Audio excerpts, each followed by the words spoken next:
show up. So I hope everyone is doing well. And I just want everybody to note that all meeting attendees will enter muted. Phone only attendees will need to press *6 to unmute at the beginning of the meeting. And if they are subsequently muted by the host. So please remember to mute when you are not speaking to create a positive experience for all our attendees. So at this time, I will have the MAG staff do the roll call for our quorum to establish our, officially our quorum. Thank you. Thank you, Vice Chair. I'm going to go through a list of members. Please make sure you're unmuted as the Vice Chair indicated, and let me know if you're present when I call your name. Ruben Alonso. Present.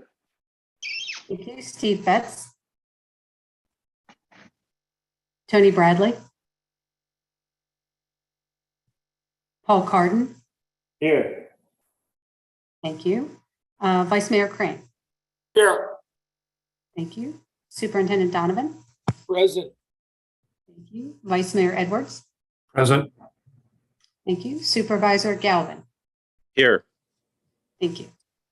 James Griffiths. Here. Thank you. Vice Mayor Hampton. Here. Thank you. Centra Hoffman. Councilmember Jett. Present. Thank you. Vice Mayor Keating. Here. Thank you. Mayor LeBeau. Yes, I'm here. Thank you. And Governor Lewis is here. And Councilmember Melnar. Present. Thank you.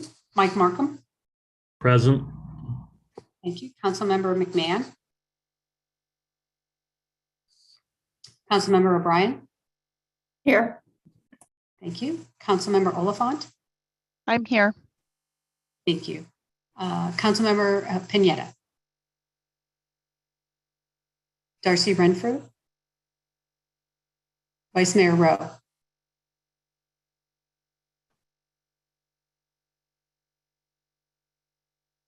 Todd Sanders. Here. Thank you. Councilmember Smith. Here. Thank you. And did I miss anybody? James Kenny. Okay, thank you. And Tony Bradley joined as well. Hello, Tony. Anybody else? Hey, we have a quorum.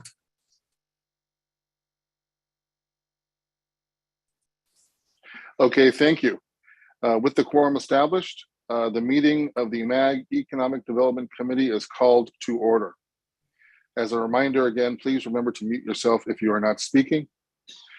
We will follow the agenda by item 2, call to the audience. Members of the public were asked to submit written comments related to this meeting through the MAG website. Comments may be sent at any time leading up to the meeting, but must be received at least 1 hour prior to the posted start time for the meeting.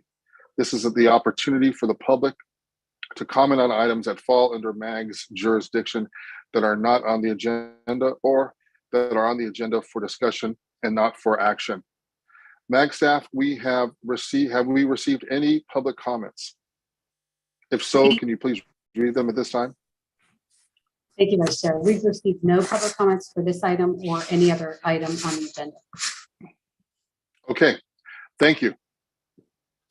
With that, we will go to item 3, MAG Economic Development Report.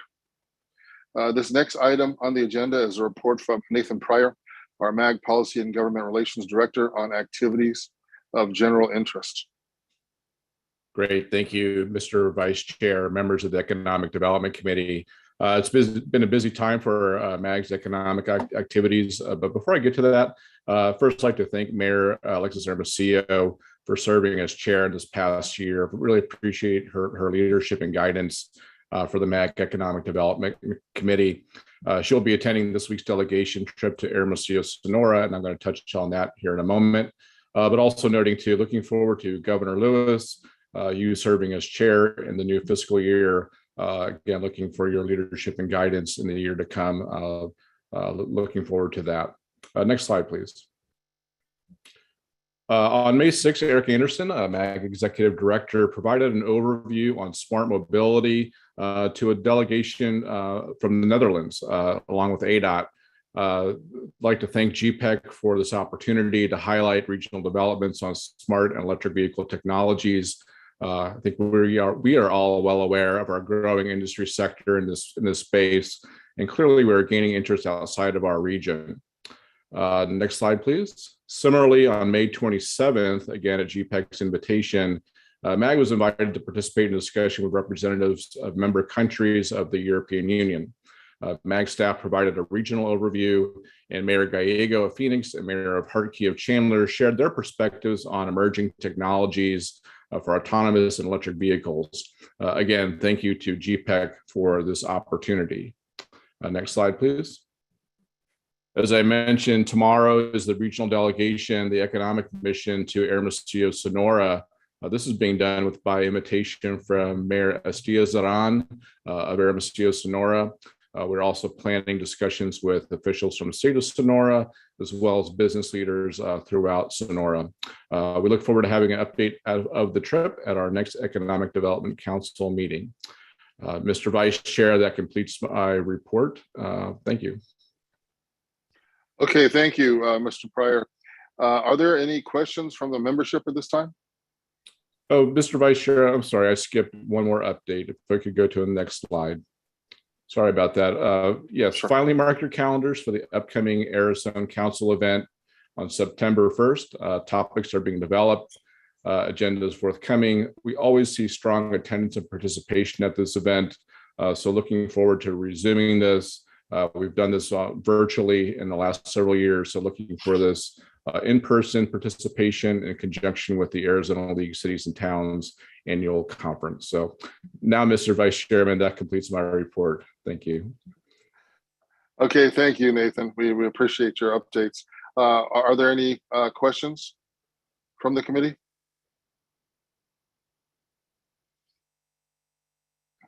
If not, this item is on the agenda for information only.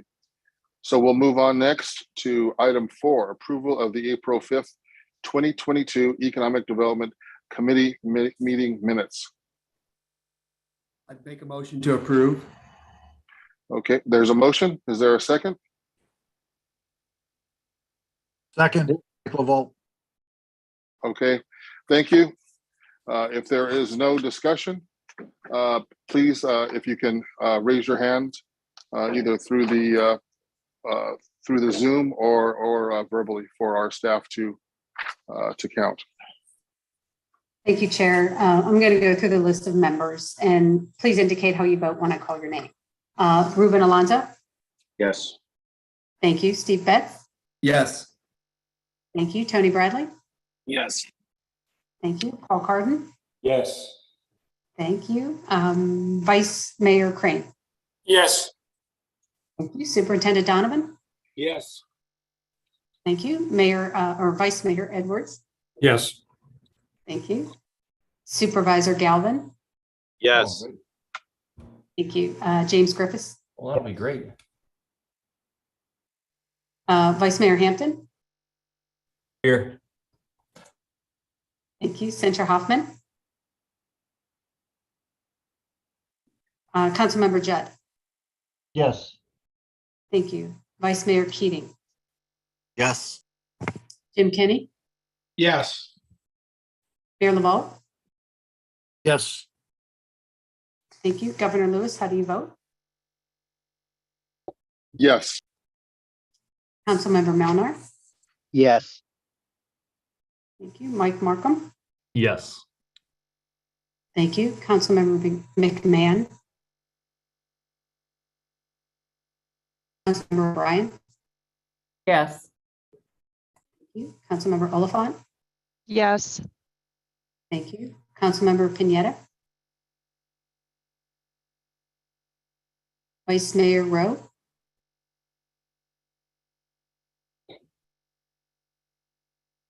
I know the Vice Mayor's on, maybe having trouble with the audio. Todd Sanders. Yes. Thank you. Councilmember Smith. Yes. And is there anybody that I missed? Thank you. The agenda item passes unanimously.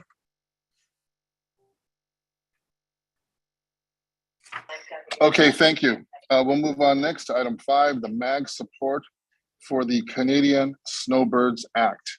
The next item on the agenda is a report on the Canadian Snowbirds Act. Sean Smealy, managing partner at ACG Advocacy LLC, will provide this report. Thank you, everybody. Good morning. Again, my name is Sean Smealy. I'm the managing partner and founder of ACG Advocacy. We are working with the Canadian Snowbird Association. And like you, Governor, we are based in DC right now. And thank you for this opportunity. I really appreciate carving out some time, and I'll keep it as quick as possible. Next slide, please. So we're just going to go over, the bill summary, where it stands in Congress, the road to passage, and how you all can help. Next slide, please. Next slide, please. So current law limits the amount of time a Canadian visitor may spend in the US to basically 6 months a year.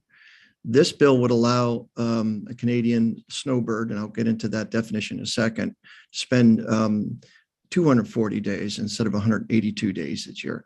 That is critical for Arizona because of, you in Florida get your fair share of Canadian visitors every year, and the border states in the US also get a large number of Canadian visitors.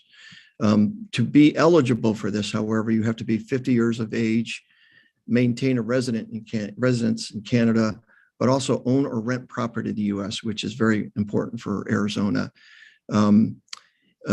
You cannot work for a US employer, and you cannot apply for means tested public assistance. So there are strict guidelines around who could qualify for this. Next slide, please. As I mentioned, this is a great, positive impact on Arizona. As an issue, it's one of those rare issues, which, Governor, I'm sure you're seeing in DC right now. There's not many issues that have no opposition, and this issue has no opposition. In fact, even the Canadian government has expressed support for it.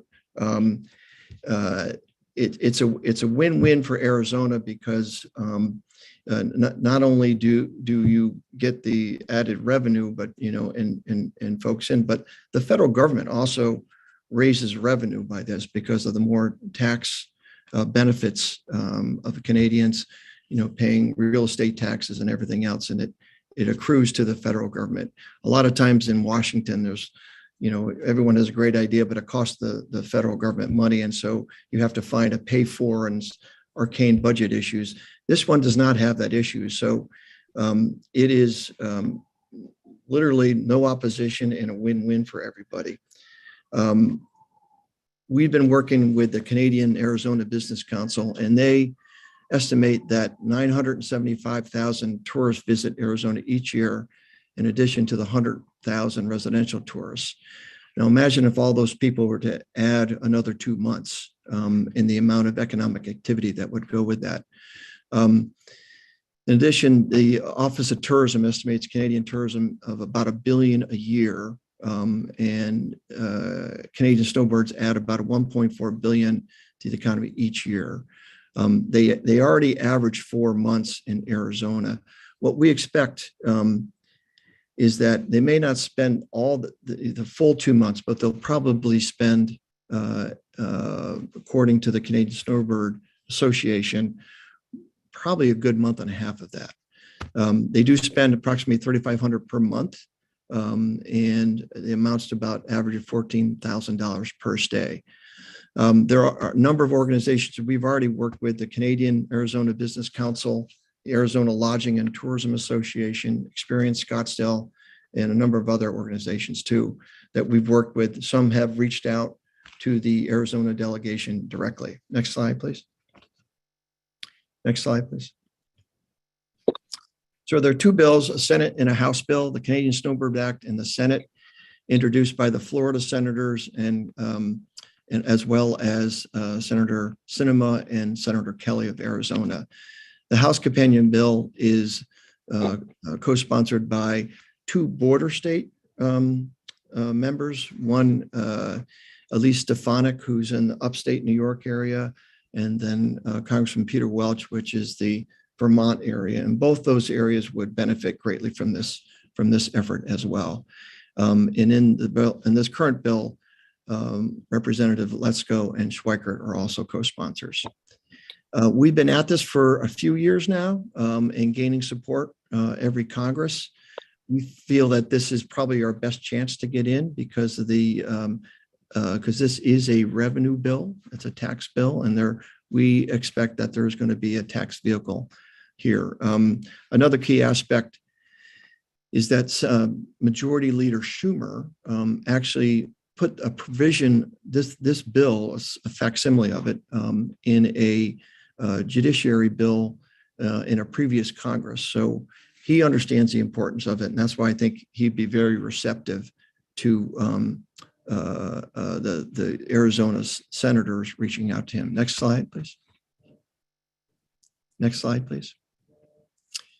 So as I mentioned, some of you may follow that that there's they're trying to bring back the budget reconciliation bill. Originally, the Build Back Better bill.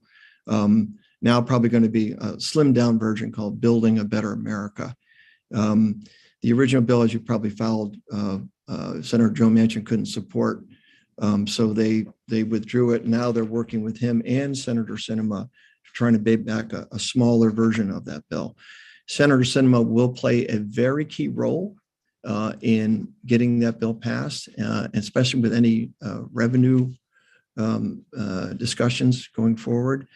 I was down, actually met earlier with Sapna and Nathan when I was down there for a hearing she put on. I also worked with Mesa Airlines and had a discussion about this, and she's very supportive. So we're holding out great hope that she will make this a priority. Probably won't be the priority, but at least a priority when those discussions really get going, probably later this month or in July. Next slide, please. Next slide, please. So this is the key thing. As you know, these senators have a lot of issues on their plate, and it's very critical that they hear from constituents on the importance of this bill. As I said, we want to make this a priority, hopefully a top priority, hopefully top 5 with Senator Sinema. I think if she actually requests it, we've been told actually by the folks in Senator Schumer's office that they're ready to receive this request. And so I think the more she hears, and from Senator Kelly, who's got a potentially competitive race this year, if Senator Schumer hears from both of them, I think they're going to be very favorably inclined to accept this bill, especially because, again, it does raise revenue. It does not cost revenue, and there's no downside, and there's a benefit to New York as well. One of the things we'd love for you to consider is an endorsement letter sent to actually the delegation, but primarily to Senators Kelly and Sinema, asking them to prioritize this bill. In addition to the letter, we would hope that members of this committee would consider raising this issue when they reach out to their representatives, on other issues, but also say, hey, we'd love to have this as well. The more they hear from you, the more likely it's going to get in. And again, this benefits everyone in Arizona. So I know there's a lot of other burning issues. I know with Senator Sinema, immigration is a big issue for her, but this is one that shouldn't be difficult to get through. And again, a big boon for Arizona. Next slide, please. Are there any questions anyone has for me? Yes, this is Vice Mayor Keating. I have a question. What's the Go right ahead. Thank you, Governor. What's the purpose of limiting the eligibility to people over 50 years old? I know several young professional Canadians who live in Scottsdale, frankly, well, during the winter, and they always have to leave right around March, and they always Right. having to leave. Yeah, I think that was a balancing act because I think there was concerns on the immigration side that people would come here and maybe stay. But that's always been, this bill's always been sort of focused on the snowbirds, of people who were going to come in. Originally it was going to be 65 and we moved it down to 50. I think that's where people were comfortable with that. They wouldn't come down and perhaps replace, Americans in their jobs, especially, I guess, seasonal employment. See, thank you. It's a good question. In fact, doing this for a long time, no one's ever asked that question. So thank you. Well, it'd certainly be my preference. We let all, as long as they have a job and they're working. Like, for example, she works for a staffing firm in British Columbia. So she's taking anyone's job, and she just would rather live in Scottsdale than in British Columbia. And who can blame her? Well, one of the balancing acts is that we do have support from the Canadian government on this. And I think if we lower it too much, that support may erode. But it's definitely worth looking into. Thank you. Thank you. Are there any other questions? Mr. Vice Chair, this is Nathan Pryor, Yeah. if I could. Yes, Nathan. Yes, thank you to Mr. Smealy, and he's right. We appreciated his visit here recently to the MAG office to discuss this issue, but also just want to acknowledge and thank Glenn Williamson with the Canadian Arizona Business Council. He's been a friend of MAG and a real friend and champion of the MAG Economic Development Committee. So I'd like to thank him, along with Mr. Smealy, for bringing this to our attention, this opportunity. So just procedurally, today, this item is on for action, indicating support for approval. Sapna Gupta, with the MAG's senior policy planner, will be shepherding this through the MAG policy committee process during the month of June. So it's on consent tomorrow at our MAG management committee meeting, next Monday on the MAG executive committee, then finally later this month on for final approval at the MAG regional council meeting. So that's the process we're in. So this is kind of the beginning of that. But with that, thank you, Mr. Vice Chair, for indulging me and providing a little bit more context to this.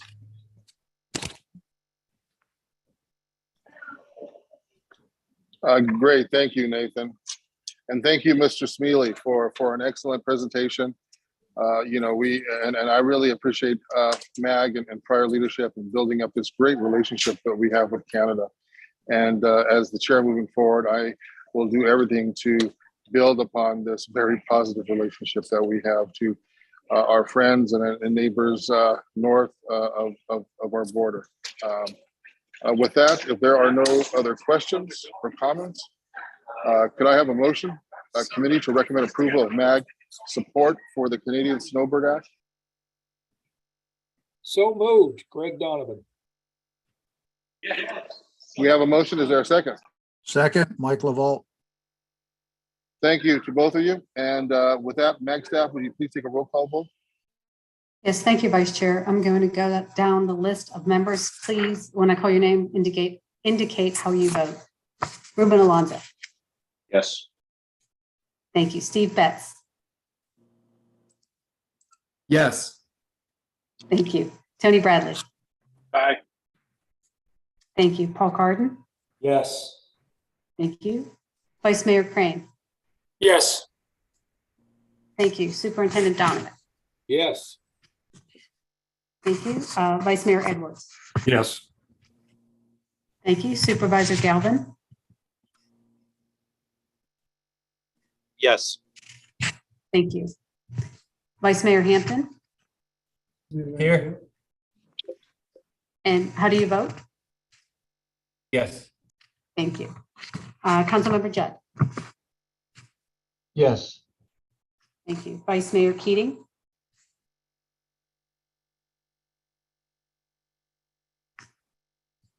Yes.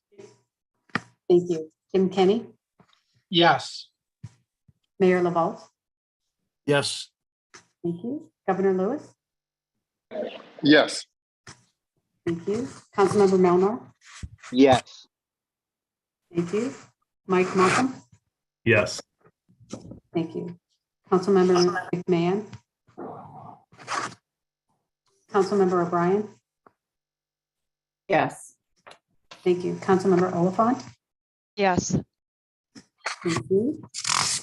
Vice Mayor Rowe. Yes. Thank you. Todd Sanders. Yes. Thank you. Councilmember Smith. Yes. And did I miss anybody? Okay, thank you. And the motion passes unanimously. That's great. If I can just thank you all very much. Really appreciate it, Mr. Chairman and members of the committee. Sapna and Nathan have my email, my phone number. If anyone has any follow-up questions, please don't hesitate to call. Okay, thank you for that. We'll move on next to agenda number 6, the Grand Canyon University's economic and community impact. So this next item on the agenda is a report on Grand Canyon University's economic and community impact. Dana Drew Shaw, Director of Government Relations, will provide this report.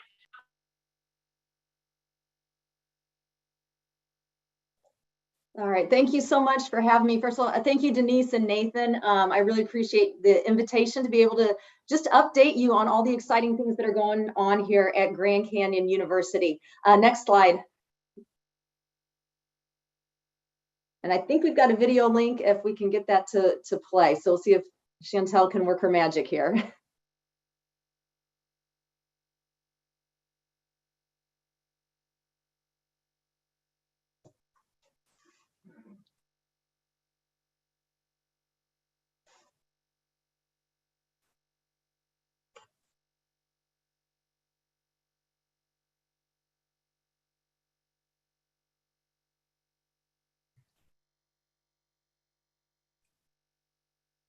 Tyler, we can see the video, but no voice.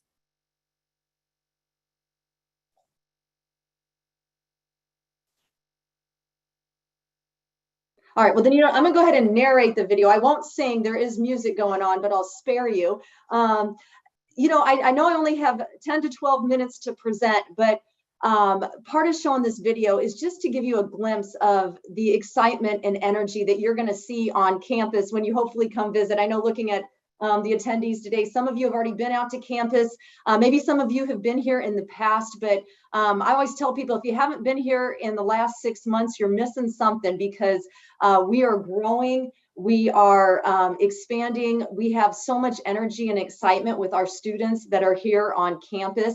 Again, this was a video that we actually showed at our most recent graduation ceremony. And you can see just all the different activities that our students get to engage in.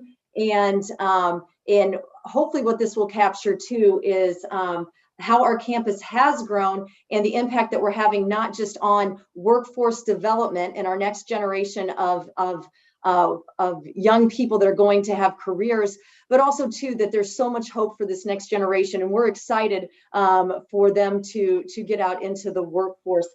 Service is a really big part of our university and a lot of what we do. So is athletics. And so if any of you have been following sports, you'll know that we've had several teams that have competed in the NCAA tournament. Our baseball team was just an at-large bid to the NCAA tournament and played this past weekend. And so again, a lot of very exciting things, not just on the academic side, but also with the way that the university is growing and impacting not just the area that we're in, but the entire state and country. Next slide, please.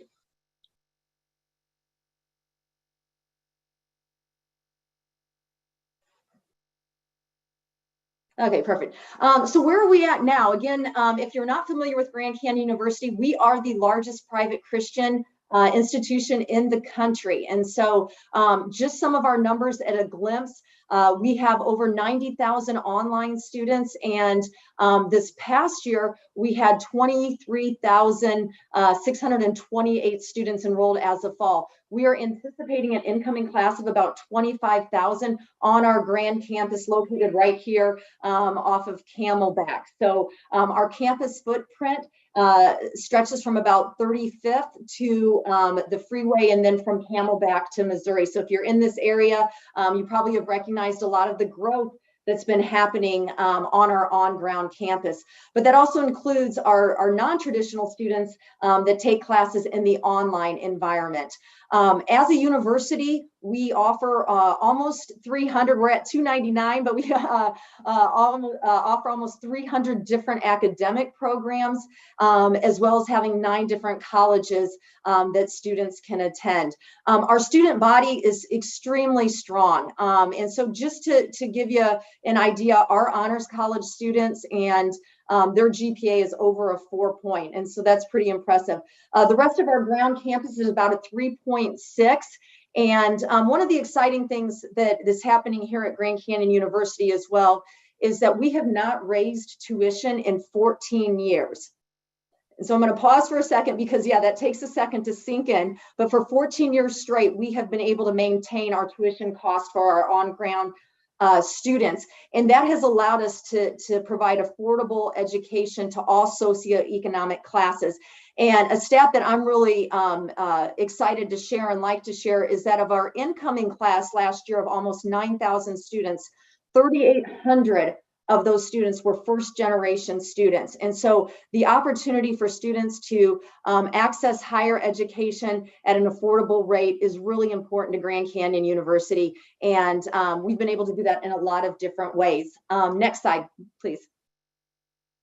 Part of that is because of our 5-point plan. And when President Mueller came to Grand Canyon University in 2008, one of his first priorities was to invest in the community around. And so we have been able to engage with the area that we were in a variety of different ways. Next slide, please. So the 5-point plan encompasses the economic development of this entire area and how it's been invested in by Grand Canyon University. And so these are the 5 areas that we've tried to focus in on in developing the community around where the university is. Go ahead, next slide. Okay, so back in 2008, when President Mueller came to Grand Canyon University, we were around 900 students. Again, so just to put into context, 2008, 900 students, now 2022, 25,000 students. And so with the rapid growth and the expansion of the campus, we've been able to provide job opportunities in a lot of different ways. We have faculty members, staff, but we also have several businesses that have landed here within Grand Canyon University. And so we have a restaurant, a hotel, a golf course. And the neat thing is that we've provided job opportunities. And if you work for Grand Canyon University, you work for a university, which means that your kids or you can go to school for free, for reduced pricing for higher ed. And so that's been a huge way that we've been able to extend opportunities for people that might not necessarily have the ability to access higher education to be able to do that. And so jobs have been a big investment in what we've done at Grand Canyon University. Next slide, please. The other area that we've had an emphasis on is in home revitalization. We actually have the largest partnership with Habitat for Humanity, and we have rehabbed over 400 homes in the Maryvale area. We've got a huge student body population who love to serve, and again, you probably saw in the video several different shots of students serving, and this is one way that we have been able to invest in the community around us.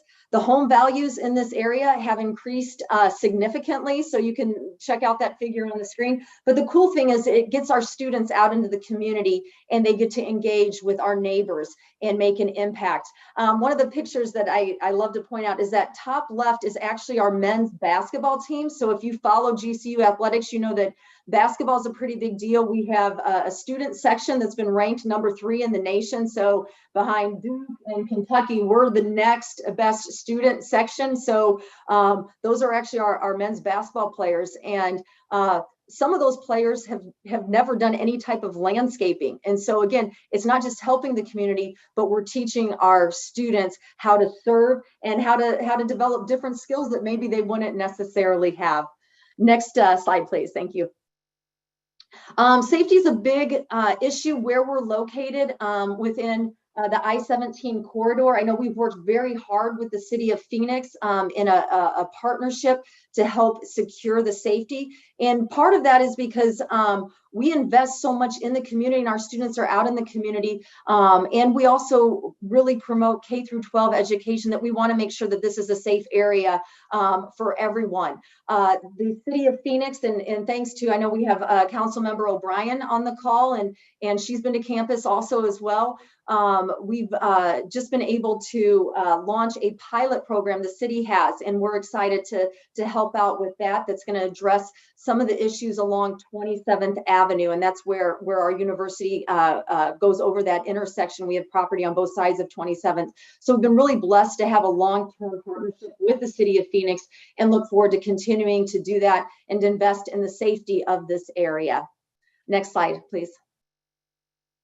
The next thing I just wanted to briefly mention is our commitment to K-12 education. Obviously, there's so many students that can use additional help and services. And so one of the first things that President Mueller did when he became president was he started to offer tutoring for students in this area. So what grew out of maybe 20 students volunteering for 20 bucks an hour has turned into what we call our Learning Lounge. And this is a free tutoring program for students K through 12. And we have over 1,200 of our students that actually are volunteer tutors in our Learning Lounge. And you can see the numbers of how many students have had access to the free tutoring. And what we've been able to do is to turn that into a scholarship program as well. And so we have our Students Inspiring Student Scholarship, which is awarded to a student that comes through the Learning Lounge. As of right now, we have offered 645 full tuition scholarships to students to study at GCU. And one of our early recipients graduated and got a job working for SpaceX. So it was pretty exciting. And he's come back and told us about how he will make more in his first 2 months on this job than both his parents will make in an entire year. And so again, we're not just trying to transform one person, but an entire family through educational opportunities. And our K-12 education initiative is really important. I also want to just mention, this is something that's new. So if any of you have been following GCU information, we just announced last week a partnership with Rosendin, which is an electrician's contractor, and partnered with IBWE to offer a pre-apprenticeship program. And so we're really excited to have a pilot program in the fall of this year, in fall of 2022, where we will actually put students through a pre-apprenticeship program. It's a 16-week schedule with 4 different classes that they'll take. And if they successfully complete that, they'll be able to enter in an apprenticeship program and become an electrician. And so again, I think that we need to think outside the box as far as higher ed is concerned. Not everybody needs to go get a 4-year degree, but there's so many other pathways. And so we're excited to explore that with partners and invite you to reach out with any ideas that you have as well, and how we can continue to build into the next generation of our workforce. Next slide, please. The last part of our 5-point plan is an initiative called City Serve. And I'll be brief because I'm going to say, hopefully, we're going to have a 1-year anniversary coming up, and would love to invite everyone to attend, and also invite you all out for a campus visit. But City Serve is actually a national organization that helps to get goods into the hands of people that need them. This was an initiative that was started by a man named Dave Donaldson, who approached the big box stores and to give a really quick summary, your big box stores like Amazon, Home Depot, your other big box stores, if they have returned goods or they have discontinued stock, most of that stuff was going to landfills because they need to move that stuff on. And so the idea was to take those goods that can be used, put them into a warehouse, and then get them out to people in need. And so GCU has partnered with CityServe, and we have a warehouse location here on campus, over 70,000 square feet of warehouse, where we get truckloads from Costco, from Home Depot, from Amazon. We go through the goods, we inventory them, and we stock it through volunteers, through our students or other people that come and volunteer at the warehouse. And then we have set up pods, which are local nonprofits, charities, churches, people who understand the needs that are out there, and they can come and they can get those household goods like couches and beds and microwaves and refrigerators, and we can help people that are in need. And so we've furnished several homes. We've had an opportunity to help nearly 5,000 families. And we're not even a year old. So hopefully we're going to celebrate our 1-year anniversary in September. Also too, I know it says 1 million, but we had to submit the slides last week. We're already up to over 1.5 million in goods pushed out. And so this is a really exciting opportunity to help the community. Thank you. Next slide. All right, so this is my contact information, and I would just like to invite and ask any of you to reach out if you have, again, ideas, questions, thoughts, any way that Grand Canyon can be a resource. I kind of zeroed in on just some of the things that we're doing in the community, but again, we've got an entire university system that loves being in the state of Arizona, loves being in the city of Phoenix, and we are very excited about our continued growth and commitment to growing the economy of the state of Arizona. Thank you so much again for your time, for allowing me just to give you a quick snapshot of what's going on here at GCU. And if there's any questions, please feel free to ask or to reach out to me. My contact information is there. Okay, this is Mike LaVault. Governor Lewis had to step out for some pressing business in our nation's capital, so I'm going to take us home here. Dana, thank you for that presentation. We appreciate it. Are there any questions from any of the membership?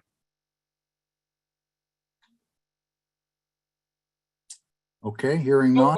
I was trying to get my mute off. Okay. If I can say something, this is Greg Donovan. Go right ahead.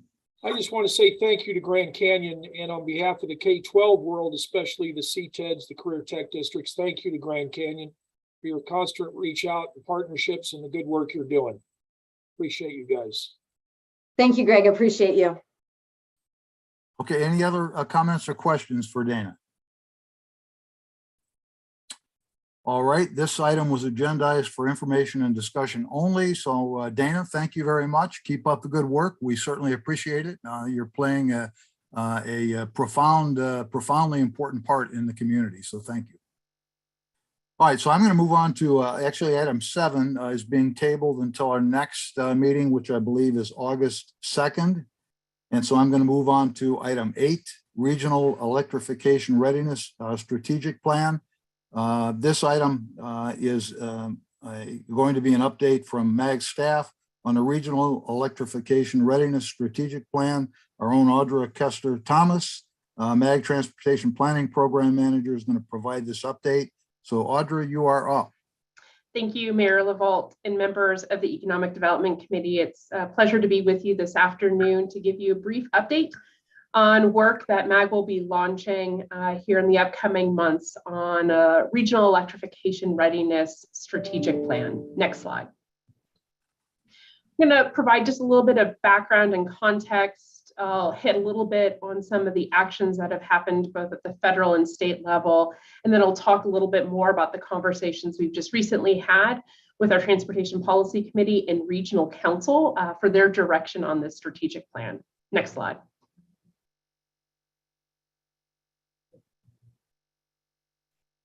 Next slide. This work is born out of many years of work at MAG. We endeavored on initial research several years ago to better understand what MPOs across the country were doing in the sphere of electrification and electrification readiness, especially as we continue to see the vehicle fleet making strides towards the electric battery. This ultimately corresponds with that work and is really going to be our next layer. Mayor Giles, who serves as the chair of Regional Council, made a request that MAG initiate a strategic planning effort. And over the course of last month, we were able to get direction from our policy committee on really what makes the most sense. And not only are we the transportation planning agency, of course, for Central Arizona, something MAG does a really good job of is, of course, strategic partnerships. So we're very much looking forward to this endeavor. Next slide. Just to give a little bit of basic information on electrification, and specifically when it comes to chargers, there are three kinds of chargers that are used right now. Level 1 charger is basically plugging into your wall socket. It takes a couple days for a full charge of a vehicle to get up to 100%. A level 2 charger is what we see most frequently, both in home as well as public applications. It combines both the benefits of a fairly fast charge, but also at a cost-effective rate. Within a few hours or overnight, you're largely able to get your car fully charged. And then level 3 or DC fast charges.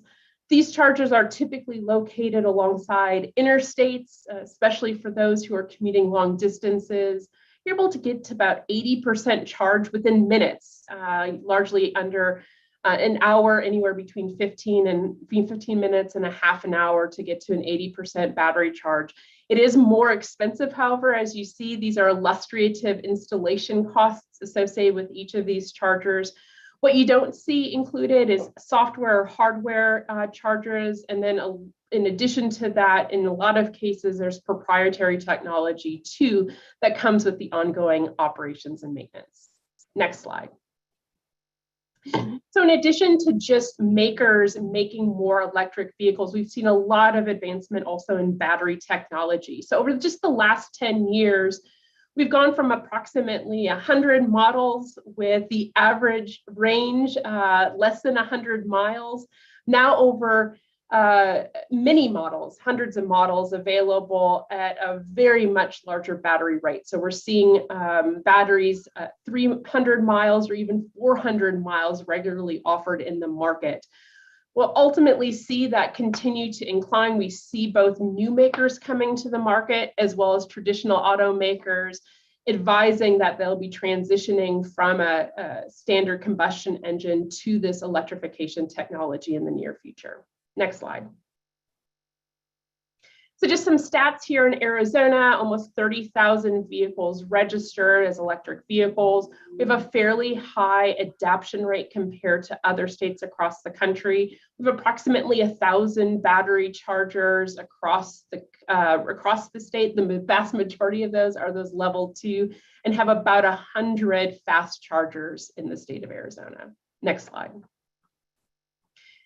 Our regional analytics division put this map together. It corresponds both where we know public chargers are available alongside where our dense employment centers are. And I think one of the things that we wanted to illustrate with this particular graphic is that there may be a disconnect between where people work and where charging infrastructure is available. And so this is one of those things that we would hope to explore in the development of our strategic plan. Next slide. Let's talk a little bit and touch on what's happening both at a federal and state level. Next slide. The current administration has several very aggressive goals associated with electrification. One of them is by the year 2030 to have at least half of the models being electric vehicles and the share of the market commensurate to that, as well as the intent to deploy over 500,000 chargers nationwide. This is a key component as well in the recent bipartisan infrastructure bill, or IIJA, where there are several pieces that include funding support for this deployment, including the National Electric Vehicle Infrastructure Formula Program, that funding goes to state departments of transportation. Next slide. What you see on this map now is those key corridors that have been already identified as alternative fuel corridors. That's one of the first steps as part of this process. In Arizona, those are limited to the interstate system as we know it, Interstate 40, Interstate 17, Interstate 10 and Interstate 8. And what you see here also mapped is our regional analytics division, again, overlaying those chargers, public chargers that are available, and including the buffer. The real intent from federal guidance is to ensure that there's this contiguous network of chargers across the country, and particularly focused in rural areas where there perhaps isn't a market generated to deliver. And what you see here then is those existing gaps within our interstate system where there aren't any chargers. ADOT has initiated their required electric vehicle and infrastructure deployment plan, and MAG is going to be partnering with ADOT in that endeavor. Next slide. There's been several works already in place, both at an Intermountain West as well as a state level. That's going to give us a lot of the initial information that we can really jump off from and move quickly as we endeavor on this strategic plan. Next slide. So to talk a little bit more about what this readiness or strategic plan roadmap looks like, next slide. As I mentioned, we just recently took this through our Transportation Policy Committee and Regional Council and wanted to share some of the feedback that we had at both of those meetings. A very robust conversation occurred at both TPC and Regional Council, and here's just a few of the highlights. First, I think our elected leadership recognizes that technology is rapidly advancing and changing, and it's not just isolated to electrification, so we want to be cognizant of the ongoing innovation that is occurring in this space. Certainly recognition that stakeholder engagement is going to be critical, namely our utility providers being at the table, since transmission infrastructure is such a critical component of this. You know, there was a wide range of interests that our mayors expressed in this field. We acknowledge that we won't be able to endeavor on all of them as part of this initial study, but this is in fact first of many conversations that we will have over the upcoming years. And I think what you see here is a deep interest by mayors to ensure that we're ready for a variety of issues associated with electrification technology. Certainly discussion on the implementation role, that being the difference between the public sector's role as well as the private or market as it relates to deployment of electrification infrastructure. A lot of conversation had with our mayors, both at TPC and Regional Council. And then finally, I think what was illuminated over and over again is a continued call for Arizona to modernize its transportation funding policy. This is in alignment with an adopted MAG policy principle, specifically to modernize the Highway User Revenue Fund and ensure that we have the revenues available to continue to maintain and operate the system, regardless of the propulsion technology behind those vehicles. Next slide. Gets us to the direction that our elected officials gave. As I mentioned, it was robust and considerable amount of interest in this topic. But for this first endeavor of a strategic plan, there's three key focuses. One, we want to assess current and future state of the technology, specifically on where battery technology is headed and where it is now and where it's headed into the future. And moreover, how can any strategies that we identify be resilient to innovation and change? We want to make sure to define roles and responsibilities as part of our readiness action steps. What tools can we provide our member agencies? What role can the region play? And I think in particular, one of the requests is to better articulate a potential deployment plan on where chargers make the most sense throughout the region and ensure that we have a unified front on that placement. And then finally, top of mind for our mayors is, of course, taking full advantage of IIJA and that federal funding that has been making available for electrification and other entities. And so we want to make sure we identify a region strategy to be most competitive for acquiring that discretionary funding. Next slide.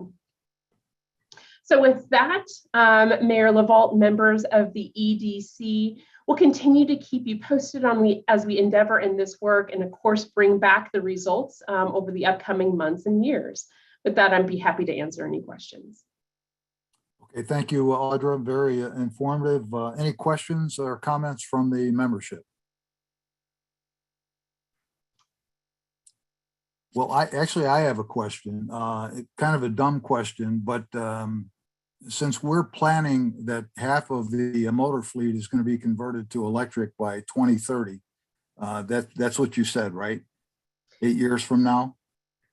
Yeah, Mayor LaVault, the administration's goal is that 50% of the automaker fleet will be electric by the year 2030.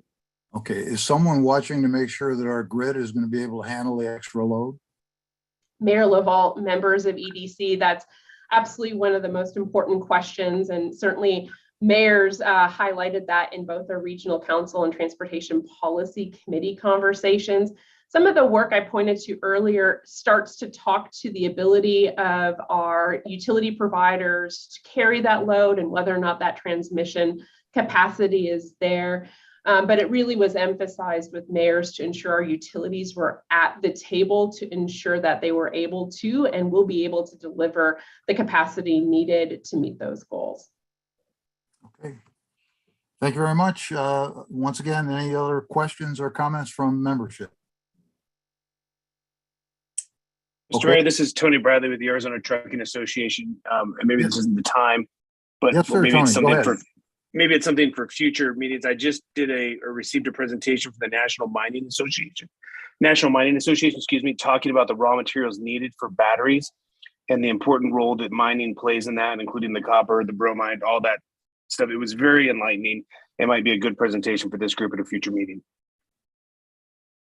Okay. Thank you for that.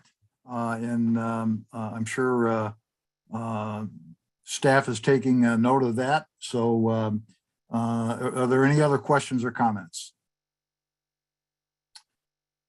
Okay, this item was on the agenda for information and discussion only. So Tony, you kind of jumped in on number 9. I was going to ask for any suggestions for future agenda items. And of course, we took your comment and we'll certainly include that in a future meeting. Is there anyone else, any other member of the committee that would like to suggest a topic for a future agenda item? Mayor LaVault, this is Councilmember Ray Malnar. Yes, sir. Go right ahead. Yes, I know it's been a while since we've had a presentation on the homeless situation. I know MAG has been studying it. We had a report some time ago, but I'd like to get an update on any progress we're making on solutions for our homeless situation and what this committee might be able to provide, a little bit of input on that. Yeah, that would be a great topic for future agenda. I'm sure Denise is taking furious notes here on this, so we'll be sure and look at that again. That's such an important item. Any other requests for future agenda items? Are there any comments from any of the members of the committee? Mayor LaVault, I'd like to say something. This is Greg Donovan. Yes, sir. Go right ahead. I just want to say to all the committee, it's been a pleasure.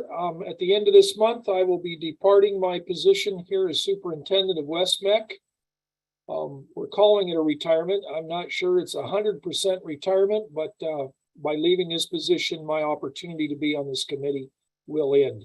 It's been a great opportunity for us in the career and tech world for me to continue to relay that to the 14 CTEDs across the state of Arizona of what's happening in Maricopa County with economic development, job growth, and all of those things. It has been a pleasure to work with past members, current members, and I thank you all for the seat on this committee. Thank you, sir. We're going to miss you. By the way, you're way too young to hit the cruise button, so I'm sure you have another chapter to write in your life. But WestMec has been such an important part of what we do, so thank you for your service. Thank you, Mayor. All right. Any other comments from committee members? Okay, well, I want to thank you for indulging me. I've been the redundancy to the redundancy this afternoon. And so I thank you for indulging me and letting me take us home. Our next meeting of the MAG Economic Development Committee is August 2nd. And with that, our meeting today is adjourned. Thank you very much. Thank you. Adios. Take care, Denise. See ya. Hopefully we'll see you around. I hope so.